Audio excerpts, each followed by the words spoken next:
All right, calling the meeting to order at 7 p.m.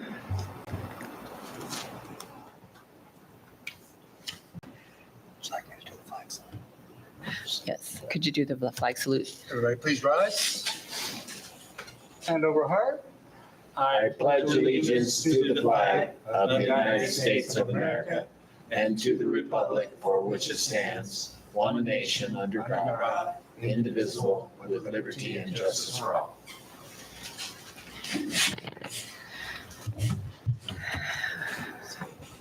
Okay, next one is agenda review. Yeah, President Dow Johnson, I'd like to remove item 10.1 from the agenda, All right, and we'll bring that back at a future date. okay. And then special presentations, superintendent's report. So thank you so much. So superintendent's report, I wanted to take a minute to go through some of the highlights from the past several weeks between our last board meeting and this meeting.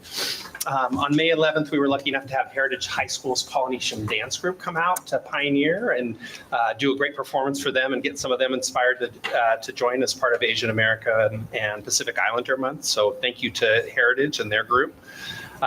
Mrs. Martin's class out at Runyon has been writing letters to different figures and was actually got a letter back from President Biden, so posed with that in his picture. I thought that was fun.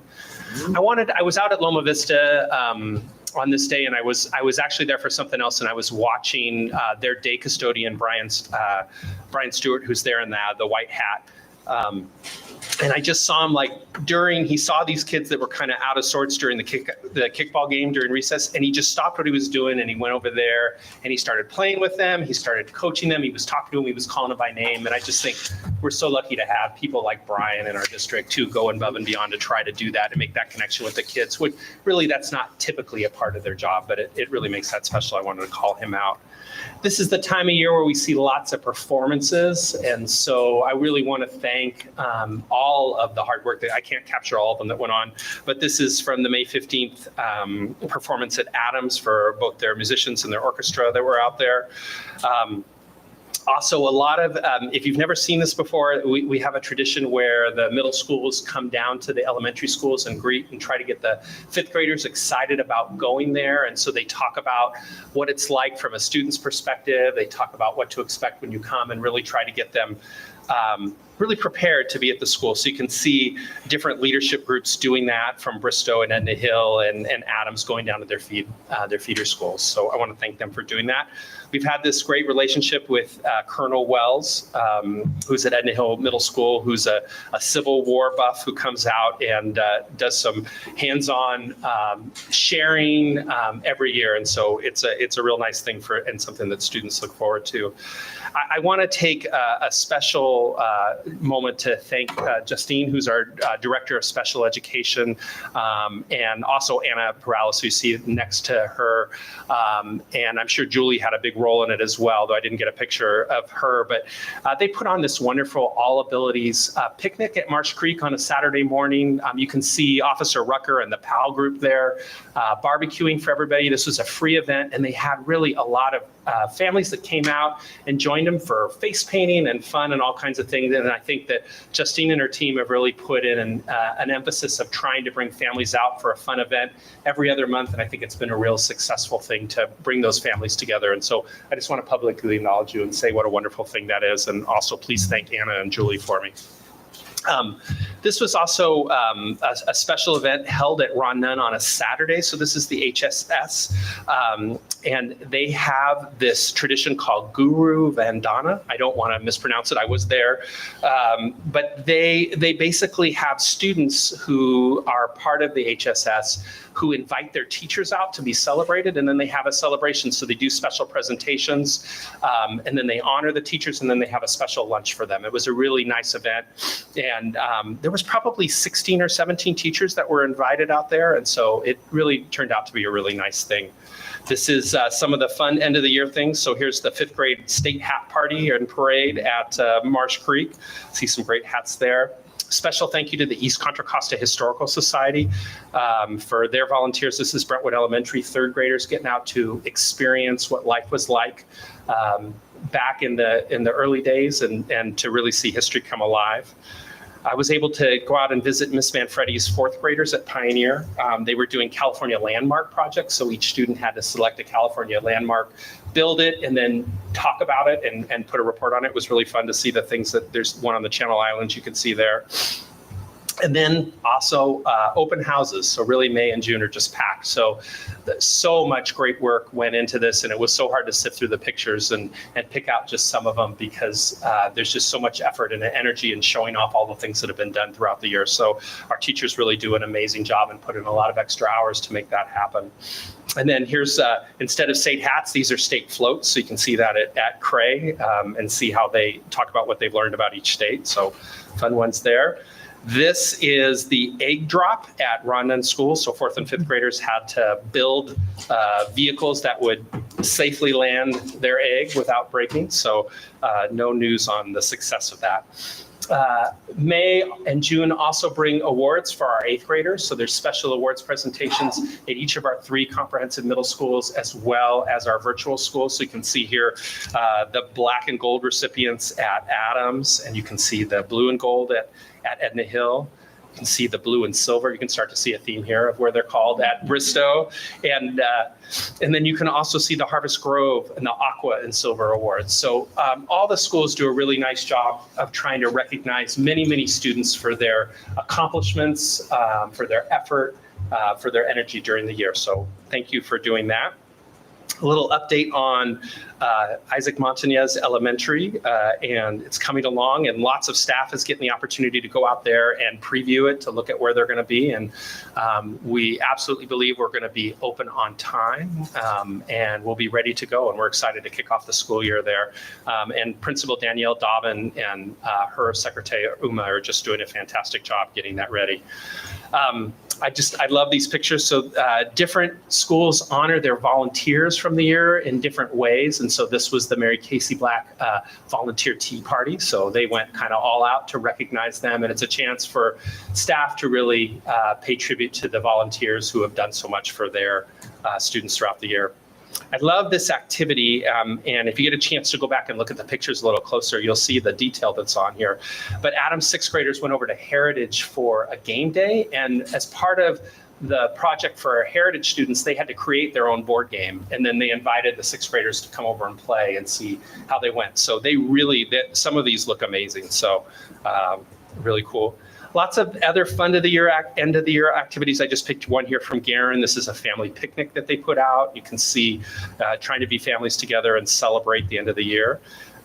This was Marsh Creek had the end of the year BMX assembly. So, and yes, those are staff members that are lined up under that bicyclist that's about to jump. And yes, they did all make it safely as far as I know, Mr. Calabrese. So, Garen, fifth grade students did American history, American music through time. So a wonderful celebration and chance to put on a musical for all students. So thank you to all the teachers who were involved in that. And then we had some promotions. So May 31st saw the promoting 5th and 8th graders from Harvest Grove Academy that was held at the community center. On June 2nd, students from around the district participated in the Special Olympics that was held at Liberty High School. So there's typically multiple ones a year that happen. And so this took place outside. These are some Bristow students that are taking place in a running race there. We've also had Brandon Gruber is a former student of ours, and he's a student who has sponsored a Never Give Up Award based on some of his challenges that he had going forward, and he presents it to 2 students at each school. And so this is Savannah and Nico at Brentwood L who were honored with this, and so that's a neat thing that he does and his family does. And then I love this picture of Harper. Harper was a 5th grader who won the cover contest for the Loma Vista yearbook, and so you can see his work there, and so his cover was on every yearbook that went out for those schools. The other thing you may have seen in the paper, that the family of Bill Bristow donated a tuba to the Bristow Band. That is a very expensive instrument. It's like $5,000. And I want to thank Meredith Godfrey Bristow. They closed out the Bristow Scholarship Fund, which was donated in the honor of Judith Bristow Arata, and they wanted to make sure it went to Bristow students. And so we worked together with Mark Morello and got that in. So this replaced a 20-year-old tuba that was there before. So far fewer dents and I'm sure a much better sound. And then I also want to acknowledge our special education staff of the month. And so Michelle Johnson out at Marsh Creek, Kim Cisneros out at Bristow, and then Nellie Snyder at Loma Vista, and thank them for all their hard work. And they were honored by their peers for that. And then I just want to close with these pictures. And so this is at about 97 degrees at Adams, so you can see this. And then I think we were down to about 94 degrees at Bristow by the time this one was taken. And it was in the 80s by the time that this one came up. And just thank everybody that put in so much hard work to give our students a special promotion celebration. Absolutely. And that is my report. Awesome. You know, that old tuba was in my house quite often. I think your name was written in Sharpie on the Glad they inside. have a new one. Yeah. All right, thank you.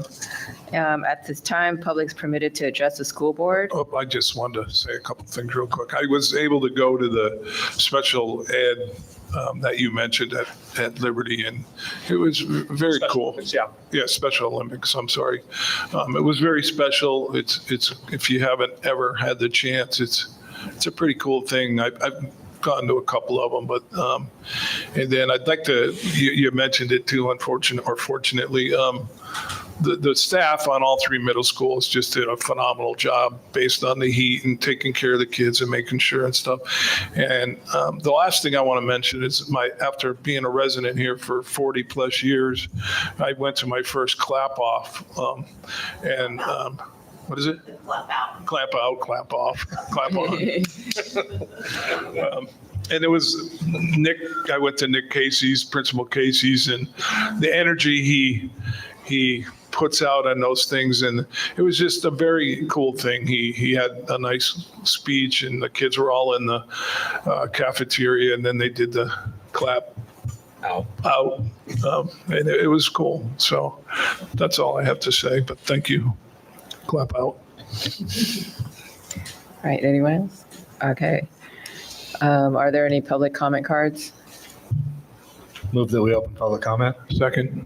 All in favor, say aye. Aye. Move that we close public comment. Second. All in favor, say aye. Aye. All right, thank you. Next, we have consent items, 8.0 to 8.9. Does anyone want to remove anything? Then I move that we accept consent items 8.0. I'm sorry, I move that we approve consent items 8.0 through 8.9. Second. All in favor, say aye. Aye. Okay, motion passes. And hearings and appeals. Yeah, so board, we're doing these a little bit differently to try to bring clarity to the process each time. And so just so you sort of see, when you see 9.0, what we'd ask you to do is open the public hearing, and then you'll see we added a sentence because there's always some confusion as some have to stay open, some close. This one, it says the district will close the public hearing at its regular board meeting on June 18th. And you'll see that on both. So this is a public hearing that opens, it stays open, allows anybody to give any comment, and then we'll close it at the next meeting, if Can that we do makes it in sense. one public hearing, or do we? I think you have to do two, so. Two, that's Do what I just thought. one motion to open. I move that we open public hearing 9.0 on budget. Second. All in favor, say aye. Aye. All right. Move that we open public hearing 9.1 on, what is that? That's another budget one? It's on the annual update Oh, for the LCAP. Yeah. Second. All in favor, say aye. Aye. All right. And I'll let the record reflect that we did not have any public comments. Okay. And 10.1 has been pulled. 10.2, presentation on preliminary district budget. Yes. Go.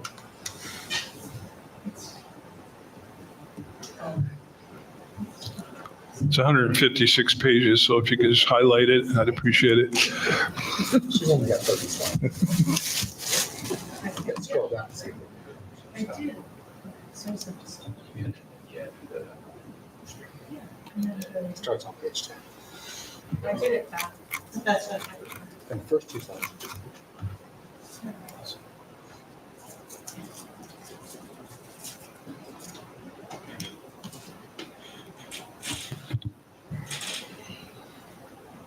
Good evening.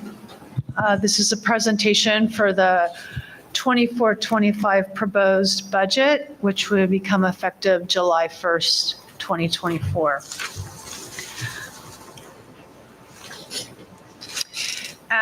As you know, this is required by Ed Code. This happens in every school district in the state of California. And this 24-25 budget is the starting point for our anticipated revenue expenditures for the new fiscal year.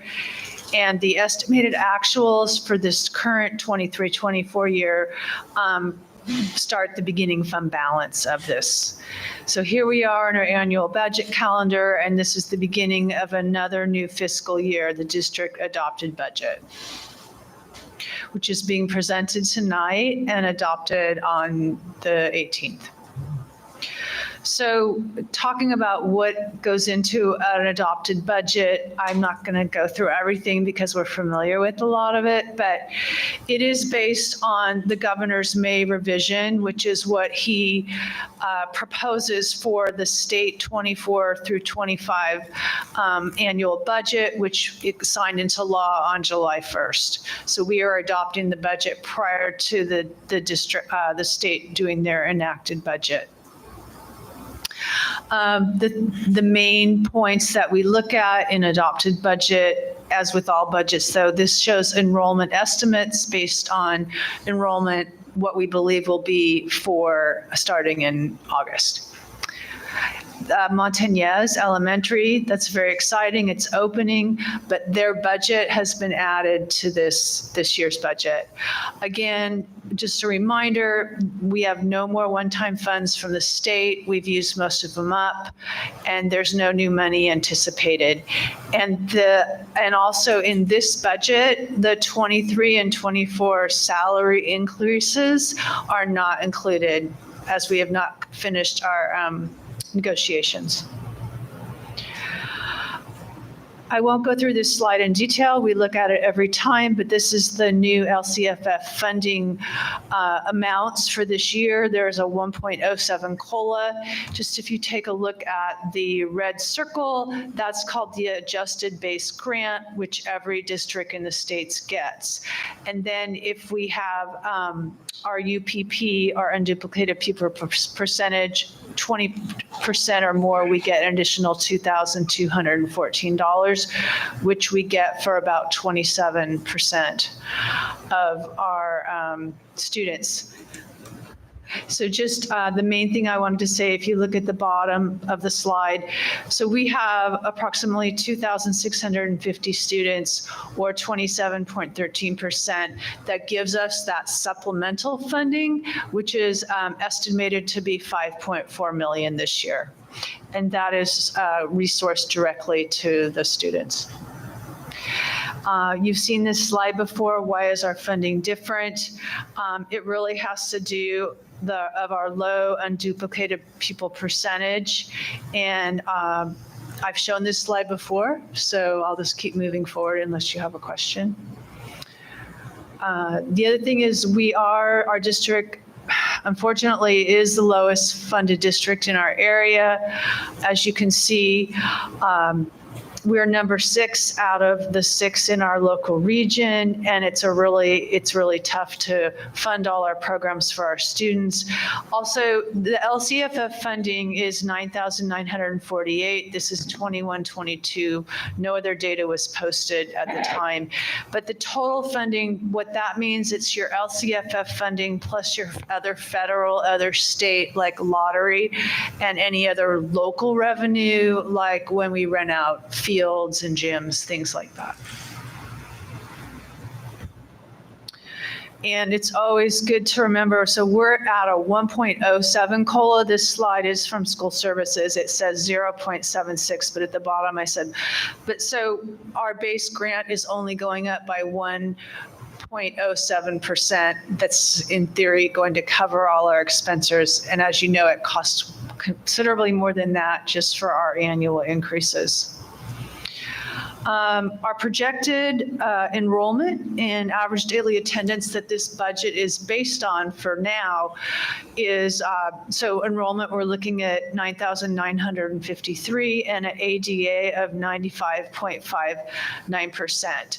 We do track ADA, and that at first interim and then second interim, they do change based on actual ADA, how many students are coming. And as you can see, we're still way below our average, where we were for a much higher average daily attendance. You know, during COVID, we actually were at 99% because they did a carryover for a year, but even before that, we were at over 97%. And that is how we're funded. Always remember, we're not funded on the number of students enrolled, but how many are sitting in the seat every day. So one of the, because it's in percentages, but one of the important things to remember, right, is if we're 2% below what we used to be at, that's $2 million less that we're getting for educating the children. That's what we would have gotten paid before, right? And so our costs don't go down at all because students don't show up. It's actually the state saves money because they don't have to pay us, right? This goes forward. So now we're going to just take a look at the adopted budget, which would start July 1st. And what we're doing is looking at the differences from estimated actuals, which is our books today, before we do the hard close, and what we've adopted. So I've broken it up into unrestricted and restricted as we do. And so if you take a look at the change, so LCFF revenue, it is expected to go up by 3.6 million. And this, based from last year, has to do with our increased enrollment and our increase in average daily attendance from last year. Other state revenue, that is actually a little bit, we expect a tiny bit more of lottery, and the other is our ELOP, which is actually a restricted program, and we can't really say why, but it sits in unrestricted. The state put it there, but we can only use it for our after school and extended instructional time. And all other local went down, and that, as I said, all other local might be renting fields and gyms, but it's also like when we get insurance money, or if we sell some old computers, things like that, we get reimbursement money. So at this point in time, we don't put that in until we get the actuals. Pardon? Oh, because this last year we got like reimbursement money for when we, from insurance claims or from selling things. And until we don't budget for that, we just add it as it comes because we can't anticipate. Got it. Thank you. It's a portion of that. So the overall unrestricted revenues are up 3.6 million. And then if you look at the restricted revenues, it's gone down about $1 million, and it's three places. So the federal has gone down 374,000, and that has to do with beginning what we expect the federal programs like Title I, II, and III, which are our intervention programs for students. They don't release their expected budget for the new year until a few months after we've started. So we go back to the original budget we had from them. So it could go up a little, but it's all those restricted programs. On other state, it did go up by 376,000, and that had to do partly with our new arts and music in school. That's the Prop 28 money, and in some home to school transportation money. The main difference is you look at all other local, which is 1 million lower. And this is typical because it's ASB, student body, library donations, parent club donations.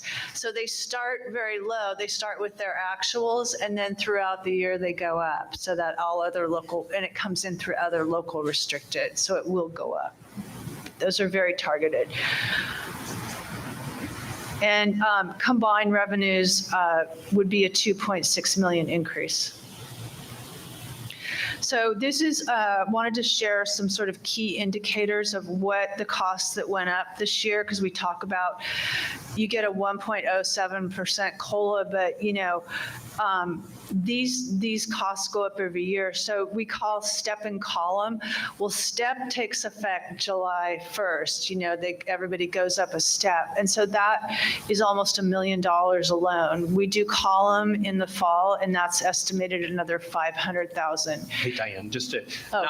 I do want to be clear, not everybody goes up the steps. No. People that Thank move you, along, Dana. yeah. Yeah, so if you're not at the top step, either with certificated or classified, you continue to go up in salary. Yes. CalSTRS, so it cost us an additional $1.3 million this year. And the thing is, if our expenditures go up in salaries, say even if CalSTRS remain the same, it's 19.1%, you're going to be paying more because we have more people. Or the people who went up in a step, they're making more. So now we're paying 19.1% of that. So cumulative, it's 1.3 million. And then CalPERS did go up in their percentage that employers are required to pay, and that is it's almost $500,000. So you're looking at about $1.8 million just for our employer pension costs. Health and welfare, another area that is, big part of benefits, we're estimated to go up $2 million. I put in OA, SDI, and Medicare, it's $157,000. It's one of the small, we call it like the small statutory requirement that's part of benefits, but that's a lot of money for, a small percentage of something. Liability insurance, it went up almost $126,000, but that does cover our entire district for all property and liability. Transportation, we're starting out at about $100,000 more. So just to start our new budget, our expenditures went up almost $6 million. And these are all costs that we don't control. These are like costs of running the business. So taking a look in more detail at unrestricted expenditures. So certificated salaries, and I have the details on the next slide, but so went up $2.1 million. And what was that? So if you take a look, well, we did add one elementary teacher and one middle school due to more students coming in and the grades we needed them in. And then we've added, this is Dana's word, which makes good sense to me, net new staff, because we actually have a lot of staff transferring to Montañez Elementary, but then we have to backfill their positions. But, that's teachers, and then we have a counselor at IME, vice principal, part of psychologists, and then the step increases. So that came up to the $2.1 million.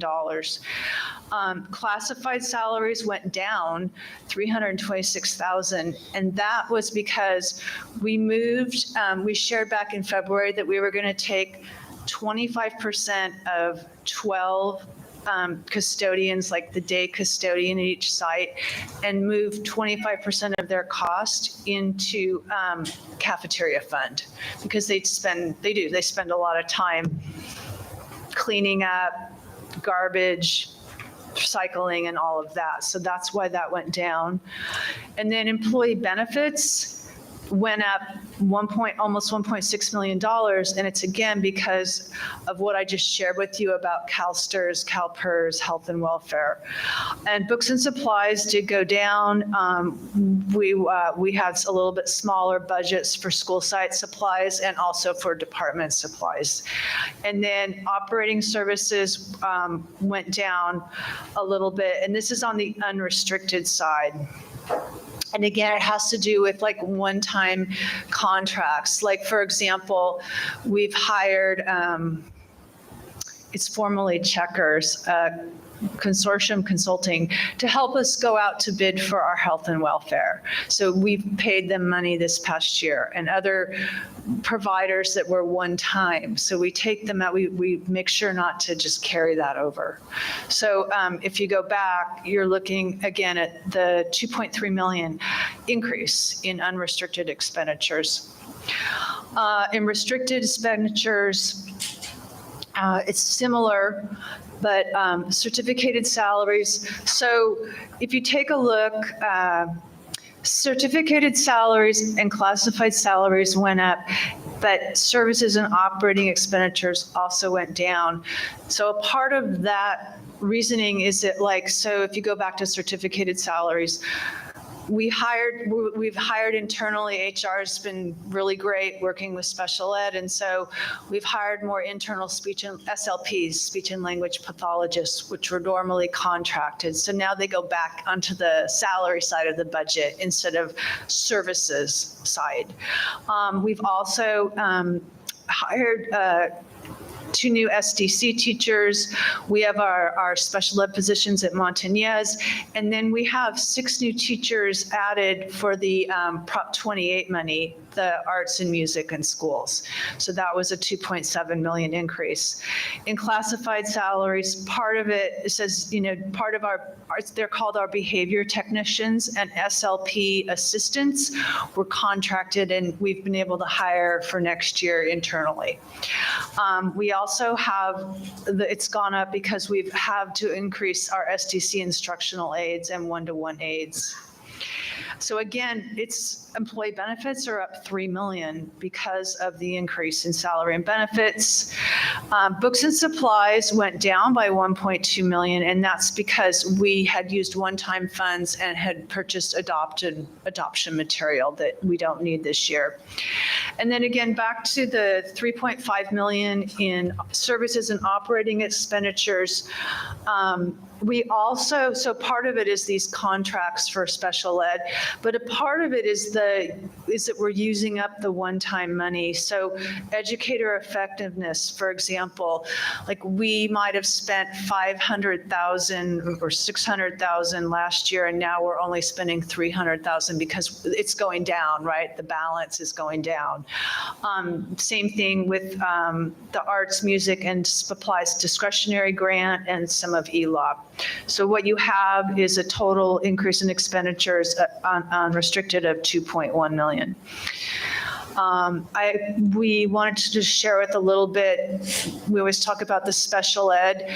So the contribution means that special ed costs more than what we get from the federal and state by a significant amount. They don't fund it to any, so for federal, for example, the law is supposed to fund 40% of our special ed costs, and it funds about 11% on average. It is never funded 40%. So the district has to make it up. So we call that the general fund contribution. But if you look back, 14 years ago, 15 years ago, our general fund contribution was, 2.4 million. And this year we're budgeted at 27 million. And every year it continues to go up and up. And the one-time contribution column, we had talked about this in other presentations, but I wanted to share directly for 21, 22. So it was 2.4 million was paid out of one-time funds instead of pulling it from general fund contribution. And the following year, 3.8 million. So that is why, which we talked about, is in 23-24, the contribution went up $5.5 million, but we had 2 years of one-time money to backfill that expense. And just to hit on that special ed number again, right? So at $27 million, if you figure that we're short about, the federal government's supposed to be paying us 30% of that amount, right? We're talking, over $10 million, right, this year that we're getting shorted because they're not meeting that obligation with costs that are going up and up and up. Yeah. Wow. And then I also wanted to just take a look at special ed expenditures so we understand why there still is a contribution. And this is really like pulled out from our restricted expenditures in more detail. So in certificated salaries, we did add SDC teachers, is more ISP, instructional support providers, like at Montañez, and speech and language pathologists. And in classified, again, we've added more one-on-one aides, the behavior techs. The good thing is we've hired them internally and they're not coming out through a contract. And same thing with the SLPAs. Employee benefits have gone up just in special ed, 1.8 million. And as you can see, I broke this down because CalSTRS, just for the special ed budget, went up 497,000, CalPERS 429,000. We have a lot of classified employees, who work in special education, and the health benefits went up, 743,000. So this is what it looks like. And the decrease of 1.6 million is specifically because of non-public agency costs that we don't need because we've done district hiring. So our total increase from this year's budget to our adopted budget is 3.1 million, and we are going to contribute 2.99 million to make the difference. So that's our general fund contribution.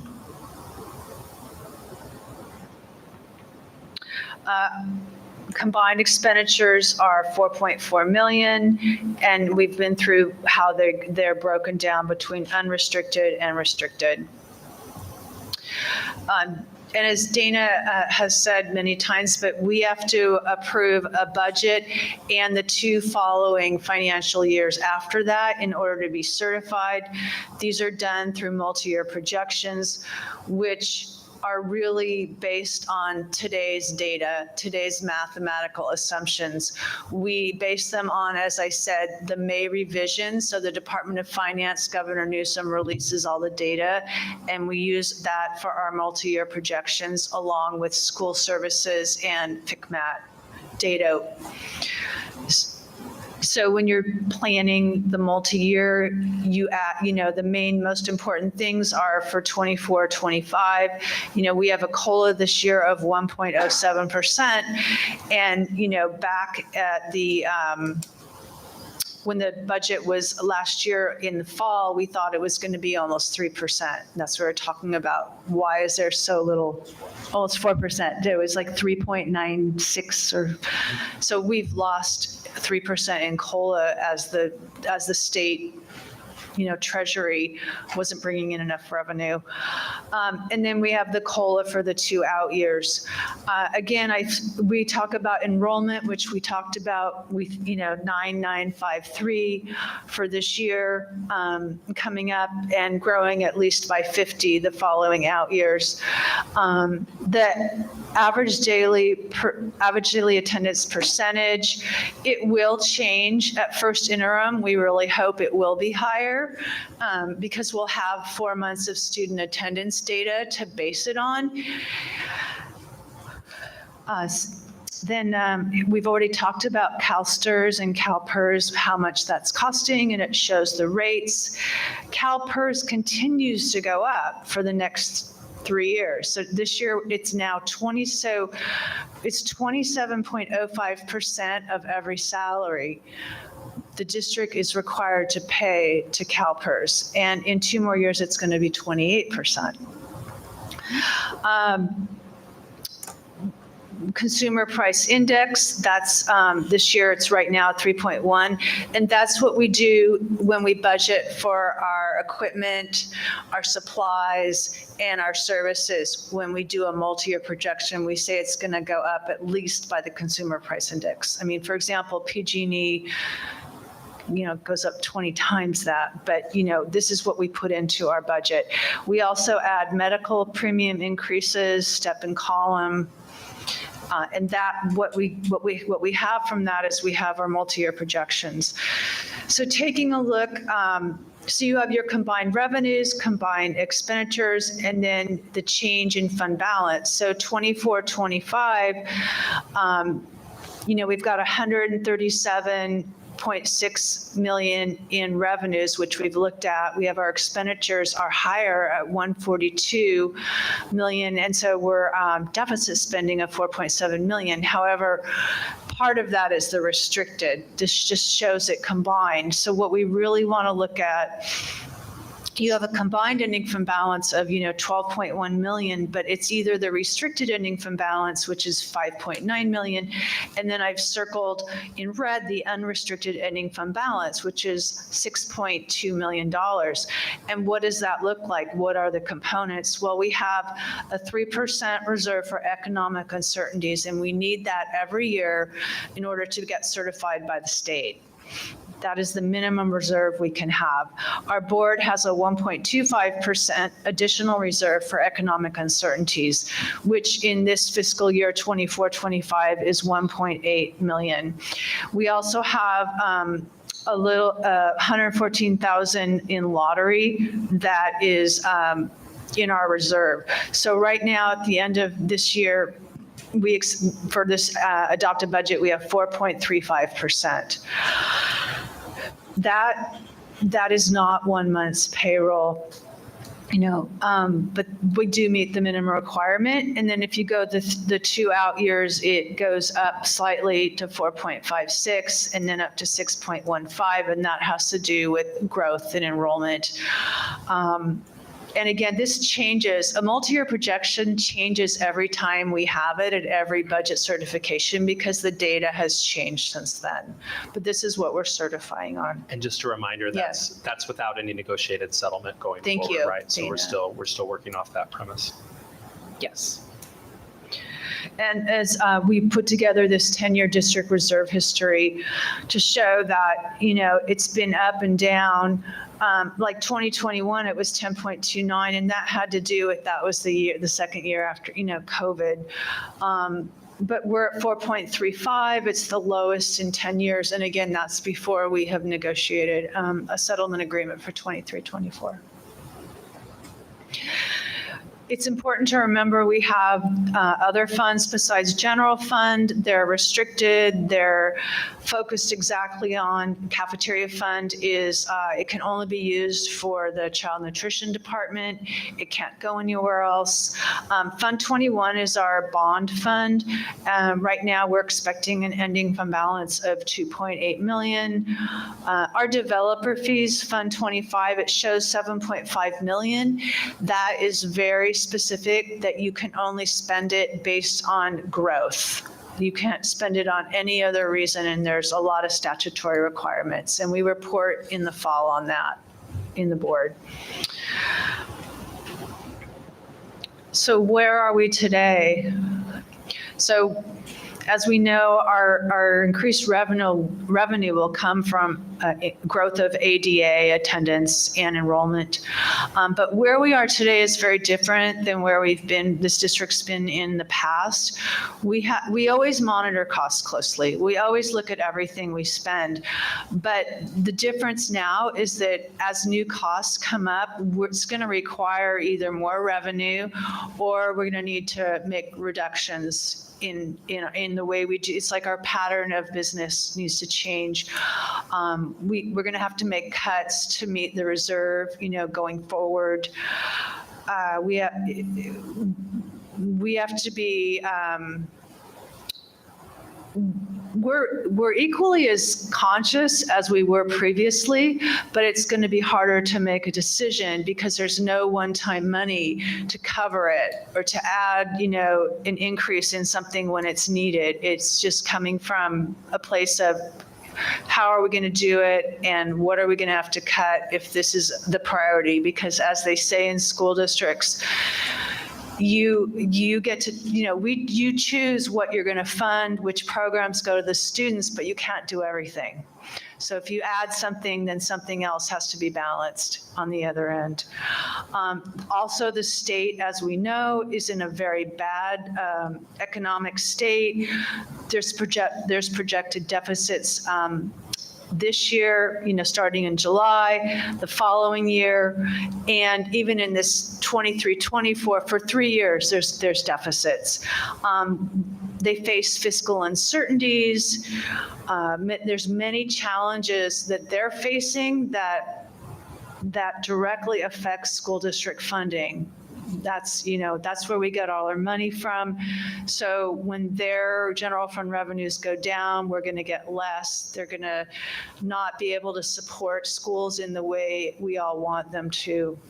Yeah, I think just to add to that, this is really a different time for us where we're going to have to be really careful about what comes through. And one of the most difficult things is there's a lot of things that come through that we really don't have a choice about, right? There's expenditures that come through that are required by law for us to make, and we'll have to go forward and make them. And so this board, as we move into next year and are likely to know where we're going to be at, I think as different things settle, we're going to have some tough decisions to make. And I just want to be upfront about that, about what we're looking at going forward, right? And so I think Diane coming in new has done a really good job of really bringing clarity to all of the challenges that we're seeing and what we're spending money on. I also want to remind the board that we're here because the governor cut us from 4% to 1% in January, right? And so that's not something that we had control over. And otherwise we'd be in a better fiscal place than we are now. But we're also not certain what's going to happen. That 1% might not hold, or next year could change right as we go forward. So we could continue to encounter obstacles as we go forward. So just kind of wanted to put that out there. This is, thank you, Dana.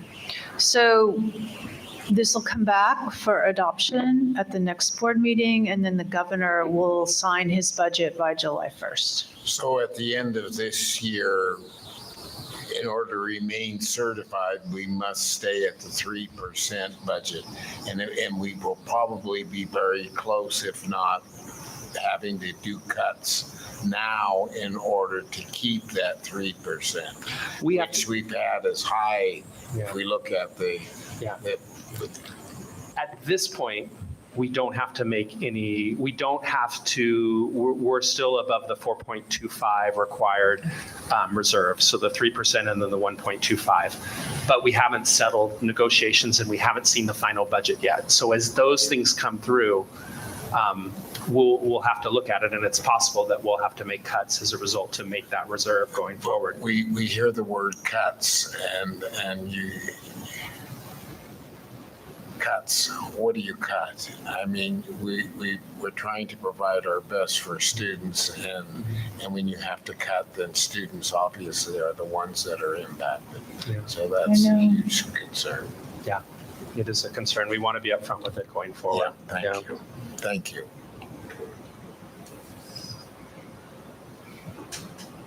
All right. Okay, any other questions for Diane?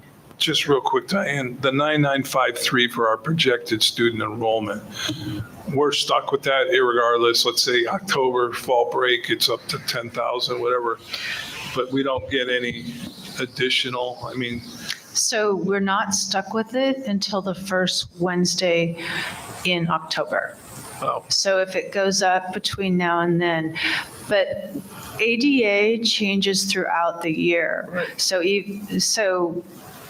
you're stuck with the number. So say if we're 9953 on October 3rd, Right. but ADA can go up and that will give us more revenue, but not, So for example, we were at 9751 at last October, but like now at the end of this year, we're like 9,900. But we are getting ADA, but you're right, Scott, not enrollment doesn't change. So we have It doesn't change for this statistic, which is how we're funded. right, okay. So it protects you if your enrollment is going down, but it literally punishes you if your enrollment is going up. That could be a way to view it, yes, because our enrollment typically does go up past October. So it does make it more challenging because we always don't get credit for those students. And the fact that we haven't been getting our full ADA percentages because our attendance has been lower has meant that in basically over the last couple of years, we've added students and had to add teachers to serve them and supports to serve them, but haven't necessarily been funded by the state to do so because we're not getting the money for the attendance, if that makes sense. So the 9953, I'm sorry. So the 9953, let's say instead of 50 students from last year, this year it's 100. We don't get credit for those extra 50 after October 1st, correct? But our ADA is based on whatever the October 1st enrollment is, correct? Our enrollment's based on October, and then you have this other ADA, how many students are in the seat every day and what percentage. So that actually goes through the middle of April. So every month we have a report that, says we're 96.2, 95. So our funding, what happens is it's called P2. So we estimate what our ADA is, and we updated it first interim based on what it is like through November, because first interim goes in December. And then, but we get certified based on what it is between the day school starts and April 15th. Okay. And it was higher this year. So when you look at the 23-24 number, that's an actual. Thank you. You're welcome. So if you have 50 more students, if you have 50 that are absent, you still get deducted because the percentage has dropped down, but you don't get any credit for those 50. Yes. Yeah. Common sense. Any other questions for Diane? Thank you very much, Diane. Thank you, Diane. Thank you. Next, we have 10.3, presentation on draft annual update, budget overview for parents in the local control accountability plan.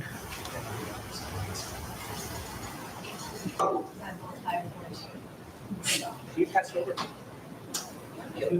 to make it stop, I think. I did stop it. I actually don't see casting as an option for me right now. Let me try again.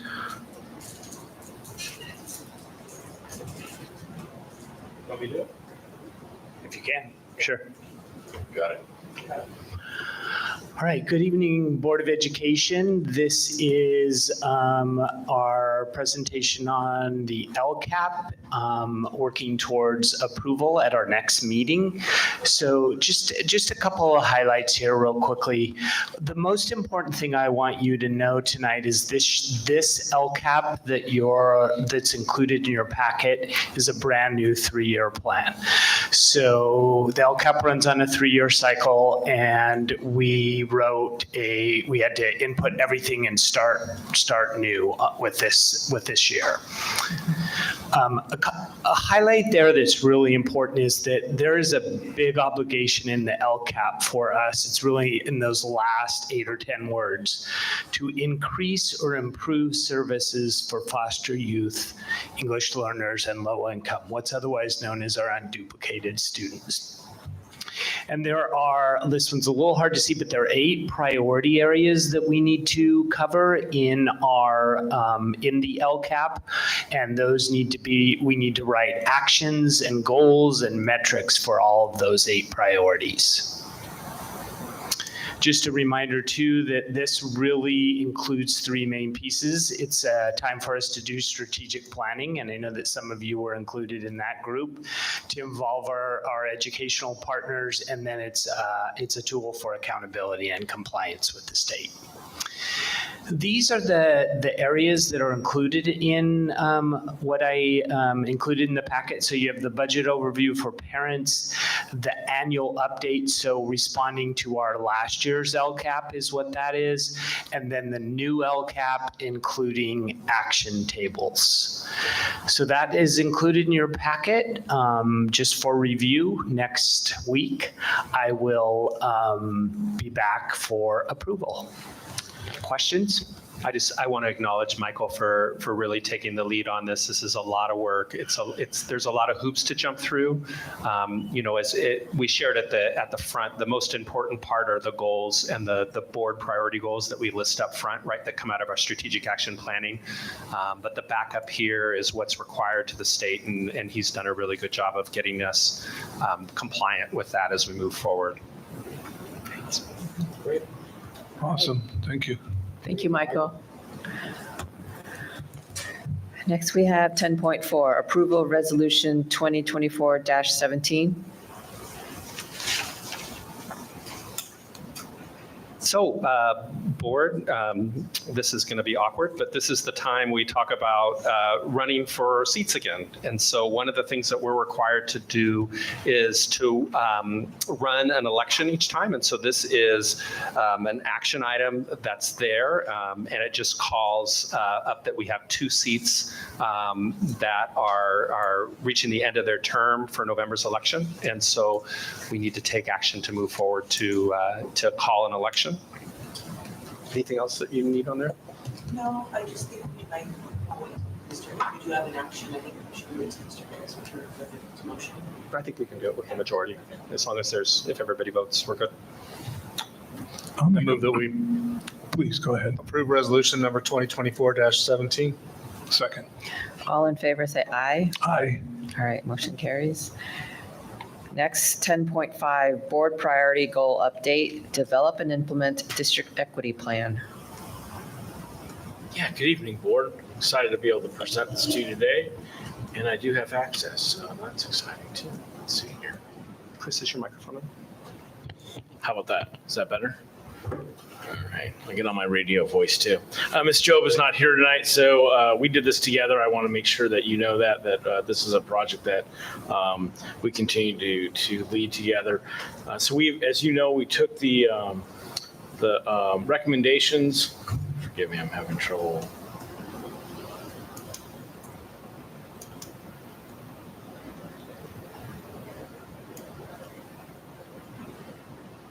Oh, I apologize. It was at the end of the presentation. There we go.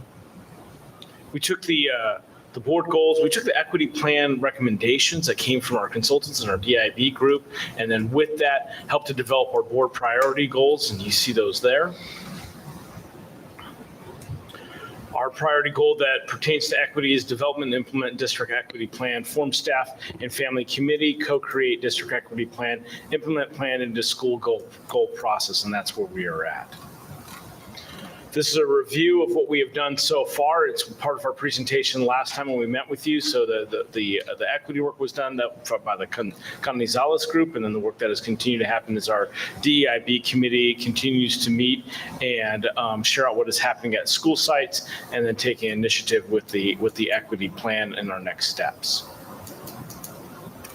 Again, this is continuing that review of all the steps that we have taken so far. And so in April, May, we met with our DIB group. We talked about anti-bias needs and those discussions. We had 2 presenters, actually 3 presenters come and presented us a presentation, or actually it was a proposal, and then actually had 2 come to our meetings and present. And so we have now selected a group to work with us. The Canizales group will be working with our elementary schools, and Doreen Guttner will be working with our middle schools, and he currently works with Adams Middle School. We'll be having anti-bias training as professional development in July with all teachers, and in November with our classified staff. I had to share this picture. This is the Black History Month oratorical. This was held at Pioneer Elementary School. So taking that equity report and what the Canizales group had recommended, we have integrated that into our goals, woven it throughout all areas of goal setting to be part of our district practices, developed action from equity audit and recommendations into our equity plan. One of those primary pieces that came out of the equity report was recruit and retain employees to increase the diversity of our highly qualified staff, both certificated and classified, to more closely represent that of our student population. So I want to talk about what we have done and implemented during the equity audit, and then also since then, and then the impact of it over the last few years, just so you get a picture. So expansion of outreach to more diverse job boards and online recruitment. So we're not solely relying on EdJoin. Job fairs, we actively seek applicants. We're no longer standing behind a table. If we go out and talk to applicants and encourage them to apply to Brentwood, especially applicants of color. We added the East County Job Fair. That's something that we created as Brentwood. We invited other districts from East County and hosted that this year. And Edna Hill was very successful. We had just as many applicants at our East County Job Fair as we did in the county-wide job fair that's held by the Contra Costa County Office of Education. We've seen dramatic increases in diverse applicants. A recommendation that came out of the DEBI group and our strategic action planning was to change our postings and to indicate that bilingual or multilingual is preferred. We've seen an increase in bilingual applicants as a result. We diversified our interview panels, so when a person of color is interviewing, they are seeing people of color in the part of the interview panel. We're sending postings to our equity partners so that they are putting those out and attracting more applicants. And then we're also bringing diverse staff members to our job fairs. Instagram, I know that sounds kind of odd, but we've actually been sending out our job postings through Instagram to sororities and fraternities that support students of color that want to become teachers. And so just so that we continue to get the word out there that that's what Brentwood is looking for. So here's the staff diversity. Just want to give you a sense. So I took from 2020 to 2024, and so that you could see the difference. Asian Indian. So the state, when we report our students, lumps that group together of Asian Indian. We have that broken down by employee and further break that out by race. But to give you just a sense, so an increase of 27 candidates or 27 employees. For our employees that are Black, we've had an increase of 40 employees. Hispanic, 144. 2 or more races, 62. So there's still more work to be done, but we're continuing to make some progress here. And that includes everybody. That does include everybody. That is all staff. That's a great question. Thank you. So as part of this, the professional development, all staff will be focused on equity, diversity, and cultural competence. As I said, the July 26th and then November 1st, certificated for July 26th and then classified for in November 1st. It's about creating an environment of belonging and cultural competence training with the Canizales Group and then J6 Consulting. Ongoing follow-up will occur in facilitation with the Canizales Group and J6. They'll be working with our DEIB group to create trainers of trainers, and so that this work can continue on at our school site, not be solely dependent on our consultants, but work that's really a movement at our school sites. And then this is just the agenda that you can see for July 26th.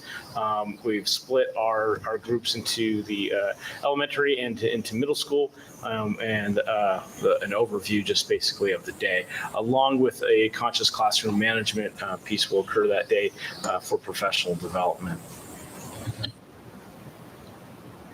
And that concludes my presentation. Any questions for Chris? Thank you, Chris. You bet. Very excited. Next, 10.6, presentation of total board compensation information. This is an annual required item, board, that's provided just for your and the public's information. Thank you. All right, and next, 10.7, first reading of board policy, board bylaw, administrative regulation exhibit. These are more changes to board policies and administrative regulations based on law changes and updates, and they're not for action tonight. It's for a first read, and we'll bring them back next time if you have any questions. Thank you. Thank you. All right, 11, board member comment, future agenda items. Can I just make one announcement that what we didn't do at the beginning of the meeting was acknowledge that it's one person who's sitting out here's 80th birthday today, and they're spending it with us. So Absolutely. I just want to say happy birthday, Emo. We're glad that you're here. We look forward to another 80 years with you. Quite a milestone. Yeah, it's a good milestone. Where we punch you 80 times. Again, We're going to clap instead of sing. We don't want to lose YouTube views. Yeah. And then I just want to remind everybody, Twee, is that the next meeting, because Juneteenth is on the Wednesday, our next meeting's on Tuesday. Okay. Okay. 18th. All right, so Motion no, to adjourn? okay. All right, Anybody? all right, all in favor, say aye. Aye. All right, the next regular board meeting will be held on June 18th, 6 PM. All righty. Thanks. It's my Yes, I'll just forget this. All right. All right, so these are the notice of completions that we had, so I just want to sign each one.